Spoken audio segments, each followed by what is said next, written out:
Hello students, welcome to my YouTube channel Tomar classes for PCM। मैं सबसे पहले शुरुआत 12th क्लास के पहले चैप्टर वैद्युत आवेश तथा वैद्युत क्षेत्र से करने जा रहा हूँ। तो इस चैप्टर में हम सर्वप्रथम वैद्युत आवेश के बारे में पढ़ेंगे। तो हमारे मन में सबसे पहले ख्याल आता है कि एक्चुअल में वैद्युत आवेश होता क्या है।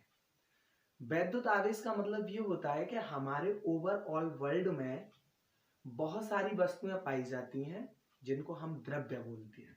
द्रव्य का मतलब होता है एवरीथिंग्स दैट सराउंडिंग अस, मतलब जो हमारे चारों तरफ, that can be visual by human eyes, जो इंसान की आंखों के द्वारा देखी जा सकती हैं, अनुभव की जा सकती हैं, उन्हीं सभी को द्रव्य कहते हैं। द्रव्य के अपने कुछ गुण भी होते हैं। उन्हीं में से सबसे पहला गुण मैं अपने इस चैप्टर के लिए या इस चैप्टर में जो इम्पोर्टेंट गुण है उसी के आधार पर अध्ययन करेंगे, जिसका नाम है आवेश। सबसे पहले स्टूडेंट्स के मन में ये आता है कि आवेश एक्चुअल में होता क्या है।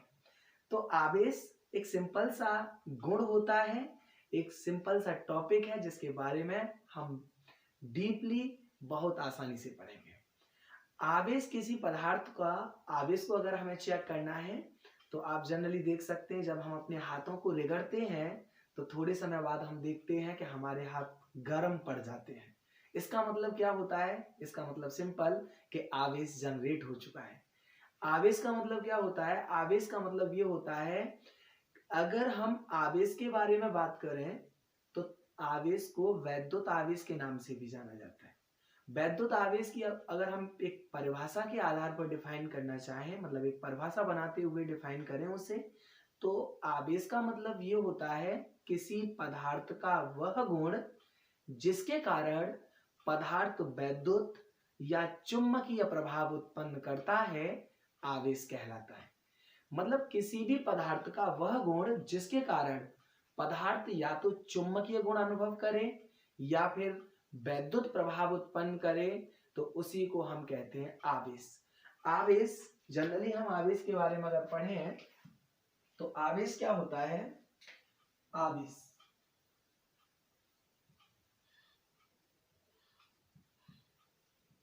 जिसको हम अंग्रेजी में चार्ज भी कहते हैं। आवेश का मतलब ये होता है किसी भी पदार्थ का वह गुण, किसी भी पदार्थ का वह गुण, किसी भी पदार्थ का वह गुण जिसके कारण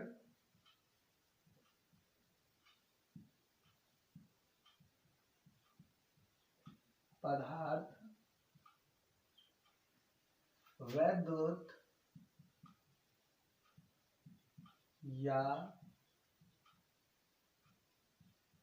चुंबकीय प्रभाव उत्पन्न करता है, आवेश कहलाता है। आवेश कहलाता है मतलब किसी भी पदार्थ का वह गुण जिसके कारण पदार्थ वैद्युत या चुंबकीय प्रभाव उत्पन्न करता है, आवेश कहलाता है। आवेश किसी भी पदार्थ का वह गुण होता है जिसके कारण पदार्थ या तो चुंबकीय प्रभाव उत्पन्न करे या फिर वैद्युत प्रभाव उत्पन्न करे, उसी को हम आवेश कहते हैं। जनरली आवेश को Q से प्रदर्शित किया जाता है। Q, कहीं पर Q बोलेंगे या फिर कैपिटल Q भी बोल सकते हैं। मतलब ये है कि आवेश को स्मॉल q या कैपिटल Q से प्रदर्शित करते हैं, प्रदर्शित करते हैं। अब हमारे मन में ख्याल आता है कि आवेश के बारे में हमने जान लिया, और अगर आवेश के बारे में जान लिया तो दूसरा हमारे मन में एक क्वेश्चन उत्पन्न होता है कि आवेश अगर गुण है, आवेश यदि एक क्वांटिटी है तो एक्चुअल में इसका मात्रक क्या होगा? तो आवेश का मात्रक कूलाम होता है। आवेश का मात्रक क्या होता है? आवेश का मात्रक कूलाम होता है। कूलाम, जिसको हम C से प्रदर्शित करते हैं, कूलाम होता है। अब आवेश के प्रकार की बात करें तो आवेश दो प्रकार के होते हैं। जनरली रसायन विज्ञान में ऐसा माना जाता है कि जो पदार्थ होता है वो तीन चीजों से मिलकर बना होता है, एक प्रोटॉन, एक न्यूट्रॉन और एक इलेक्ट्रॉन। जो प्रोटॉन, जो भी हमारे पास में पदार्थ है या फिर परमाणु मान लीजिएगा किसी भी पदार्थ का, तो उस परमाणु किसी भी पदार्थ का सबसे छोटा कण होता है। मतलब जिसको बार बार दोहराने से या जिसको बार बार मतलब जिनके समूह को हम एक पदार्थ का नाम देते हैं, उस छोटे से अगर कण परमाणु को ले लिया जाए तो परमाणु के दो भाग होते हैं, एक तो नाभिक और एक इलेक्ट्रॉनिक कोष। नाभिक परमाणु का केंद्रीय भाग होता है जिसमें प्रोटॉन और न्यूट्रॉन उपस्थित होते हैं, और उसी नाभिक के चारों ओर बहुत सारी कक्षाएं होती हैं जिनमें इलेक्ट्रॉन चक्कर लगाते हैं। तो माना जाता है कि अगर किसी भी पदार्थ में जो इलेक्ट्रॉनों की संख्या होती है वो प्रोटॉनों की संख्या के बिल्कुल बराबर होती है। लेकिन कभी कभी क्या होता है कि अगर कोई परमाणु, अगर हम उस परमाणु में से या तो कोई अलग से कोई प्रोसेस लगाकर उसमें से या तो प्रोटॉनों की संख्या को घटा दिया जाए या फिर इलेक्ट्रॉनों की संख्या को घटा दिया जाए, तो जो उनका जैसे पहले घटाने से पहले जो परमाणु में उपस्थित इलेक्ट्रॉनों की संख्या और प्रोटॉनों की संख्या बराबर हुआ करती है, लेकिन जब अगर हमने उसमें से इलेक्ट्रॉन कम कर दिए तो उसमें प्रोटॉनों की संख्या ज्यादा हो जाएगी और इलेक्ट्रॉनों की संख्या कम हो जाएगी। माना जाता है कि इलेक्ट्रॉन और प्रोटॉन पर बराबर मात्रा में आवेश होता है। एक बात बताइएगा, अगर ये एक टोकरी है और इस टोकरी में मान लीजिएगा P उपस्थित है और इस टोकरी में E उपस्थित है। अब मान लीजिएगा इसके पास में 25 रुपए है, E माइनस के रुपए रखता है क्योंकि इलेक्ट्रॉन पे माइनस चार्ज होता है, P प्लस के रुपए रखता है, इस पर भी 25 रुपए है। अगर किसी कारणवश प्रोटॉन पर जो रुपए हैं उनको इसमें से निकाल दिया जाए, तो मान लीजिएगा इसमें से हमने 3 रुपए निकाल दिए, अब यहाँ पर प्रोटॉन पर कितने बचे? 3 निकाल दिए तो 25 में से 3 गए 22। अब बताइएगा यहाँ पर माइनस के 25 और यहाँ पर प्लस के 22, अगर दोनों का परिमाण निकालें तो 25 माइनस के में से 22 गए तो माइनस के 3 बचे। अब वो माइनस के 3 जो बचे वो इस पर टोटल आवेश है, मतलब जो हमने एक एग्जांपल लेके कि ये एक रुपए है वही इस पर टोटल आवेश है। अब मान लीजिएगा इस परमाणु पर टोटल जो आवेश है वो माइनस के 3 है, अर्थात यह वस्तु ऋण आवेशित वस्तु कहलाएगी। क्यों? क्योंकि इस टोटल वस्तु पर ऋण के -3 है, मतलब जो ऋण है या माइनस है वही 3 है, इसीलिए ये वस्तु अब ऋण आवेशित हो जाएगी। अगर हम ऐसा ना करके हम करते इसको 25 रहने देते, अगर मान लीजिएगा किसी प्रोसेस द्वारा इसमें से इलेक्ट्रॉन कम कर दिया जाता तो माइनस के 24 रह गए। अब जब माइनस के 24 रह गए, अब इन दोनों का परिणामी अगर आंसर देखा जाए तो 25 में से 24 गए तो 1 बचा, इसका मतलब प्लस के 1, अर्थात यह वस्तु अब धन आवेशित कहलाएगी। इसी आधार पर हमने आवेशों को दो भागों में वर्गीकृत कर दिया। अगर किसी पदार्थ में या किसी वस्तु में इलेक्ट्रॉनों की संख्या प्रोटॉनों की संख्या से ज्यादा होती है तो वो वस्तु ऋण आवेशित वस्तु कहलाती है, और यदि किसी वस्तु में प्रोटॉनों की संख्या इलेक्ट्रॉनों की संख्या से ज्यादा होती है तो वो वस्तु धन आवेशित वस्तु कहलाती है। तो इसी आधार पर हम आवेश का वर्गीकरण करेंगे। तो आप ये कह सकते हैं कि अगर हम वर्गीकरण करेंगे तो आप बोल सकते हैं कि आवेश के प्रकार, आवेश के प्रकार। आवेश के प्रकार कितने प्रकार के होते हैं? आवेश जनरली दो प्रकार के होते हैं। कौन कौन से? एक ऋण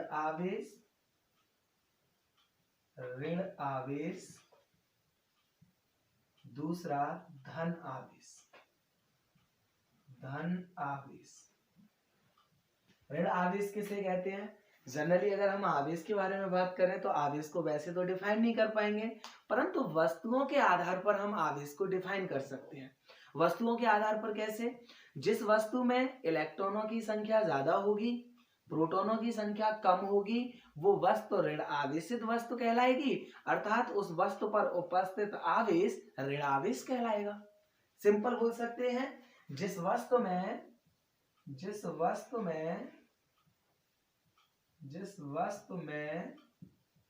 इलेक्ट्रॉनों की संख्या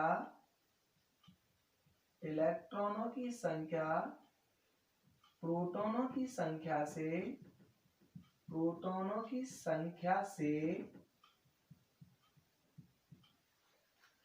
ज्यादा होगी, वह वस्तु ऋण आवेशित वस्तु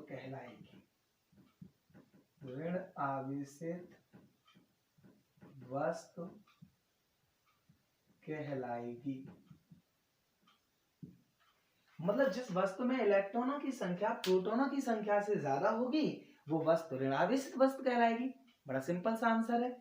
अगर धनावेश की बात कही जाए तो जिस वस्तु में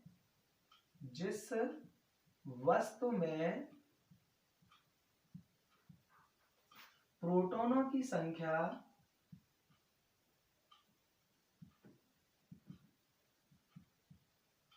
इलेक्ट्रॉनों की संख्या से ज्यादा होगी, वह वस्तु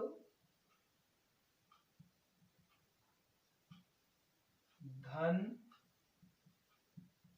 आवेशित वस्तु कहलाएगी। मतलब जिस वस्तु में इलेक्ट्रॉनों की संख्या प्रोटॉनों की संख्या से ज्यादा होगी, वो वस्तु ऋण आवेशित वस्तु कहलाएगी। और जिस धनावेश का मतलब जिस वस्तु में प्रोटॉनों की संख्या इलेक्ट्रॉनों की संख्या से ज्यादा होगी, वह वस्तु धन आवेशित कहलाएगी। सिंपल से दोनों हम आवेशों के बारे में पढ़ चुके हैं, हम आराम से बोल सकते हैं। अब यहाँ पर अगर हमसे कोई पूछा जाए या कभी कभी हमें जरूरत भी पड़ जाती है कि नोट करके हम एक पॉइंट लिख सकते हैं कि जो वस्तु है वो हमारी इलेक्ट्रॉन और प्रोटॉन से मिलकर बनी होती है, तो इसका मतलब कोई हमें पूछ भी सकता है कि बताइएगा एक इलेक्ट्रॉन पे आवेश कितना होता है, एक प्रोटॉन पे आवेश कितना होता है। तो आपको बताना है कि दोनों पर जो आवेश होता है वो बिल्कुल बराबर होता है। मतलब जितना आवेश इलेक्ट्रॉन पे होता है वही आवेश प्रोटॉन पे होता है। एक इलेक्ट्रॉन पर जो आवेश होता है, एक इलेक्ट्रॉन पर आवेश बराबर होता है माइनस के 1.6 इंटू 10 की पावर -19 कूलम। और एक प्रोटॉन पर जो आवेश होता है, वो होता है प्लस के 1.6 इंटू 10 की पावर -19 कूलम। तो मुझे पूरा विश्वास है कि आपको यहाँ तक ये पूरा समझ में आया होगा। तो आप ये कह सकते हैं कि अगर हमारे पास में एक इलेक्ट्रॉन पर आवेश देखा जाए तो आवेश है माइनस के 1.6 इंटू 10 की पावर -19 कूलम, और एक प्रोटॉन पर आवेश देखा जाए तो वो है प्लस के 1.6 इंटू 10 की पावर -19 कूलम। मतलब इलेक्ट्रॉन और प्रोटॉन पर दोनों पर जो आवेश होता है वो दोनों बराबर होता है, परंतु एक पर प्लस होता है और एक पर माइनस होता है। और देखो सबसे जो इंपॉर्टेंट बात है वो आपको बताने योग्य ये भी है कि जो एक जैसे आवेश होते हैं वो कभी भी हमेशा एक दूसरे को आकर्षित नहीं करते हैं। जैसे अगर किसी के घर में दौरानी और जेठानी में नहीं बनती है, क्योंकि दोनों लेडीज हैं, दौरानी और जेठानी में नहीं बनती है, ठीक उसी प्रकार से कभी भी प्लस आवेश की नहीं बनती है। मतलब अगर कोई प्लस आवेश है और वो प्लस आवेश के पास जाएगा तो उन दोनों के बीच में कभी भी अट्रैक्शन नहीं होता है, आकर्षण नहीं होता है। मतलब वो एक दूसरे को अपनी तरफ अट्रैक्टिव करना नहीं चाहते। तो आप ये कह सकते हैं कि जो सेम आवेश होते हैं वो कभी भी एक दूसरे को आकर्षित नहीं करते, और जो विपरीत प्रकार के आवेश हैं वो हमेशा एक दूसरे को आकर्षित करते हैं। जिस प्रकार से एक सुंदर लड़की एक सुंदर लड़के की तरफ अट्रैक्टिव हो जाती है, ठीक, क्योंकि दोनों पर विपरीत आवेश हैं। आप यहाँ पे भी वही समझ सकते हैं कि अगर एक प्लस आवेश है और एक माइनस आवेश है तो वो हमेशा एक दूसरे को आकर्षित करेंगे, जबकि एक प्लस है और दूसरा भी प्लस है तो वो कभी भी एक दूसरे को आकर्षित नहीं करेगा। आगे देखिएगा, अगर पहला भी प्लस दूसरा भी प्लस तो वो आकर्षित नहीं करेगा। अब एक समान शब्द के लिए फिजिक्स में एक शब्द यूज जोड़ा, मतलब एक शब्द का उपयोग किया गया, सजातीय और विजातीय। तो आप यहाँ पे नोट पॉइंट में ये भी लिख सकते हैं, सजातीय आवेश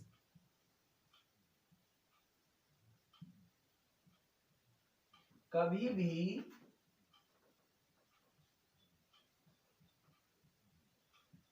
एक दूसरे को सजातीय आवेश कभी भी एक दूसरे को आकर्षित नहीं करते हैं। मतलब सजातीय आवेश कभी भी एक दूसरे को आकर्षित नहीं करते हैं। और अगला पॉइंट आप लिखना चाहो तो आप लिख सकते हैं कि जो विजातीय आवेश होते हैं वो कभी भी एक दूसरे को प्रतिकर्षित नहीं करते हैं, मतलब वो हमेशा एक दूसरे को आकर्षित करते हैं। मतलब प्लस हमेशा प्लस की तरफ नहीं आ सकता, मतलब वो हमेशा एक दूसरे को दूर भगाएगा, परंतु प्लस हमेशा माइनस की तरफ दौड़ा चलाएगा। याद रखना इस बात को। मतलब जो सेम आवेश होते हैं वो हमेशा एक दूसरे को प्रतिकर्षित करते हैं, और जो अलग अलग प्रकार के आवेश होते हैं वो हमेशा एक दूसरे को आकर्षित करते हैं। मुझे लगता है कि यहाँ तक आपको पूरा का पूरा समझ में आया होगा, और इसी प्रकार से आप मेरा सहयोग देते रहिएगा। मैं आगे भी आपको इसी प्रकार की वीडियो बनाता रहूंगा।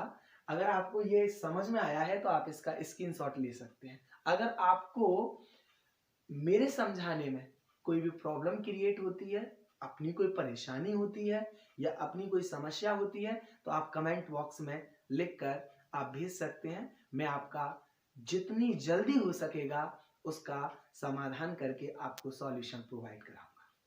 तो आप यहाँ पर स्क्रीनशॉट लीजिएगा, फिर आगे चलते हैं।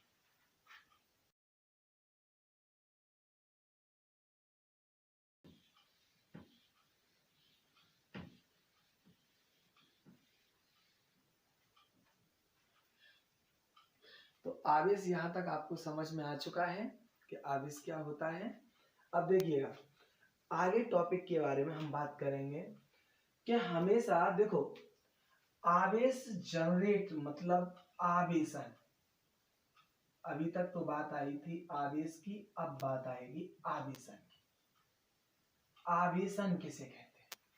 देखो आवेशन का मतलब क्या होता है, आपने बार बार एक ही चीज बोली, केमिस्ट्री में हमारी यही बात कहती है, किसी भी पदार्थ में इलेक्ट्रॉन और प्रोटॉनों की संख्या हमेशा बराबर होती है। और आप एक चीज भी बोल सकते हो, जितना इलेक्ट्रॉन पर चार्ज होता है उतना ही प्रोटॉन पर भी चार्ज होता है। एक पर प्लस होता है एक पर माइनस होता है, अर्थात उस वस्तु पर नेट चार्ज जीरो होता है, क्योंकि प्रोटॉन जितने होंगे उतने ही इलेक्ट्रॉन है। एक पर प्लस चार्ज एक पर माइनस चार्ज, दोनों चार्ज बराबर होते हैं, दोनों पर इलेक्ट्रॉन पर भी उतना ही चार्ज होता है, प्रोटॉन पर भी उतना ही चार्ज होता है। इसका मतलब अगर दोनों को जोड़ेंगे तो आंसर उसका होगा 0। इसका मतलब कोई भी वस्तु, मतलब जो भी हम वस्तु ले रहे हैं जिसपे इलेक्ट्रॉन और प्रोटॉनों की संख्या को बराबर है, इलेक्ट्रॉनों की संख्या उतनी है जितनी प्रोटॉनों की संख्या है, तो इसका मतलब वो वस्तु उदासीन वस्तु है। इसका मतलब ये नहीं कि उस पर आवेश नहीं है, आवेश है, परंतु जितना प्लस है उतना ही माइनस है। जिन वस्तुओं में इलेक्ट्रॉन और प्रोटॉनों की संख्या बराबर होती है, अर्थात जितना प्लस होता है उतना ही माइनस होता है, उन वस्तुओं को हम उदासीन वस्तु कहते हैं।